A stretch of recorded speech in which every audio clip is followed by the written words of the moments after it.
રાજકોટ જિલ્લાના ધોરાજીમાં એસટી બસની ખરાબ સેવાને લઈ પેસેન્જરોનો આક્રોશ જોવા મળ્યો। જન્માષ્ટમીના પર્વ દરમિયાન ગુજરાતભરમાં ધાર્મિક અને ફરવાલાયક સ્થળોની મુલાકાતે નીકળ્યા છે। આવામાં પોરબંદરથી કવાંટ જતી એસટી બસમાં પેસેન્જરોને ગંભીર હાલાકીનો સામનો કરવો પડ્યો। રિઝર્વેશન હોવા છતાં ઘણા મુસાફરોને બેઠક મળી નહીં। બસમાં ટ્રાફિક નિયમો કરતાં વધુ મુસાફરો ખચ્ચોખચ ભરેલા હતા। કુતિયાણા બસ સ્ટેશન પર ફરિયાદ કરવા છતાં કોઈ ઉકેલ ન આવ્યો। ધોરાજી બસ સ્ટેશન પર પેસેન્જરોની સહનશક્તિ ખૂટતા તેઓએ હોબાળો મચાવી મીડિયા સમક્ષ રોષ વ્યક્ત કર્યો। સલામત સવારી એસટી અમારીનો નારો ફક્ત કાગળ પર રહ્યો હોવાનું લોકોએ જણાવ્યું હતું।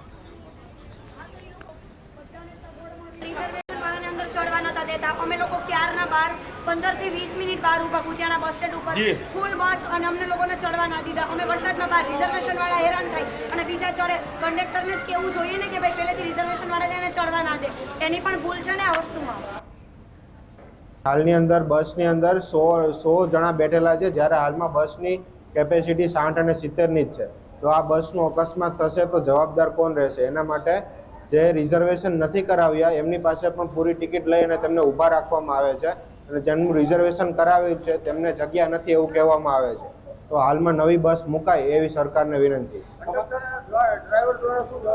કંડક્ટર અને ડ્રાઈવરનો એવો જવાબ આપવામાં આવેલો છે કે તમે લોકો ડિસાઈડ કરી લો, અમારા હાથ તમે કંઈ નથી। એ લોકો હાથ ઊંચા કરીને જતા રહ્યા। સરકારને એમ જ કહીએ તમે બસો મૂકેલી એ બધી બસો ગઈ ક્યાં? કેવા હેરાન થયો છો તમે? કેટલાક દર્દીઓ? 62 વર્ષના મારા સસરા બેસેલા છે, એમની સીટની બાજુમાં 4 માણસો ઉભેલા છે। એકવાર હાર્ટ એટેક આવી ગયો, એ વ્યક્તિને બીજી વાર હાર્ટ એટેક આવી જાય તો જવાબદાર કોણ? શું તમારી માંગણી છે? અમારી માંગણી એટલી છે કે અત્યારે વધારાના જેટલા બી માણસો છે બધાને અલગ બસની વ્યવસ્થા કરી આપો।